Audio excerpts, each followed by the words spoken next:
இந்த மாதிரி பண்ணிட்டீங்களே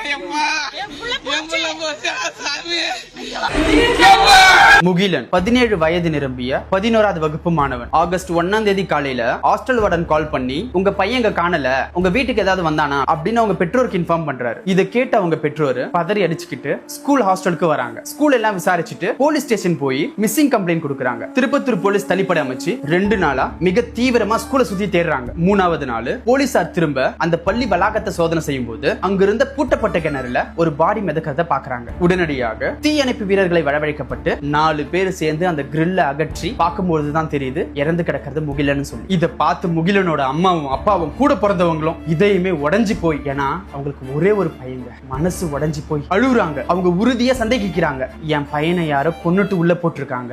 இதை தொடர்ந்து வேலூர் ஹாஸ்பிட்டலுக்கு போஸ்ட்மார்ட்டம் பண்ண கொண்டு போறாங்க. போஸ்ட்மார்ட்டம் ரிப்போர்ட்ல கொலைக்கான எந்த தடயங்களும் இல்ல, இது தற்கொலை தான் அப்படின்னு சொல்றாங்க. போலீசாரும் இது தற்கொலை தான் அப்படின்னு சொல்லி உறுதிப்படுத்துறாங்க. முகிலனோட உடம்புல இருக்கிற காயங்கள் எல்லாமே 2 நாள் 3 நாள் தண்ணியில இருந்தா ஏற்பட்ட காயங்கள் மட்டும்தான் அப்படின்னு சொல்லி சொல்றாங்க. முகிலனோட குடும்பத்தால இதை அக்செப்ட் பண்ணிக்கவே முடியல. அவங்க பல சந்தேகங்களை எழுப்புறாங்க. பூட்டப்பட்ட கிணறுல அவன் எப்படி உள்ள குதிச்சு தற்கொலை பண்ணிருக்க முடியும்? தீயணைப்பு துறை வீரர்கள் 4 பேர் சேர்ந்து தான் அந்த கிரில்லையே தூக்குனாங்க. அப்படி இருக்கும் பொழுது முகிலன் ஒரு ஆளா அது எப்படி தூக்கி உள்ள குதிச்சிருக்க முடியும்? அவன் ஒரு ஆளாவே அந்த கிரில்ல ஓபன் பண்ணி குதிச்சிருந்தாலும் அந்த கிரில்ல க்ளோஸ் பண்ணது யாரு? அவன் பூட்டை ஓபன் பண்ணி உள்ள குதிச்சிருந்தாலும் அந்த பூட்டை திரும்ப பூட்டினது யாரு? சிசிடிவி கேமரா அவன் காலையில டிஃபன் சாப்பிட போற வரைக்கும் தான் பதிவாயிருக்கு. அதுக்கப்புறம் எந்த காட்சிகளும் அவங்களுக்கு காண்பிக்கப்படல. அந்த ஸ்கூல் கரஸ்பாண்டன்ட் அன்னைக்குன்னு பார்த்து ஏன் சென்னைக்கு போனார்? ஏன் அவர் ஸ்கூல்ல இல்ல? போலீசார் இது கொலை தான் அப்படின்ற மாதிரி சொல்லியிருக்காங்க. அடுத்த நாளே இது தற்கொலை அப்படின்னு சொல்றாங்க. முகிலனோட சகோதரிகள் சொல்றாங்க, நாங்க நேர்மையா தானே கம்ப்ளைண்ட் கொடுத்தோம், எதுக்கு என் அம்மாவையும் அப்பாவையும் கூப்பிட்டு வச்சு அடிச்சிங்க? இன்னும் பல சந்தேகங்கள் அவங்க மனதில் எழும்புது. ஏன்னா என் தம்பி மிகவும் போல்டான ஆளு, அவன் எங்களுக்கு அறிவுரை சொல்லுவான், எனக்கு அவனுக்கு 9 வயசு டிஃபரெண்ட்,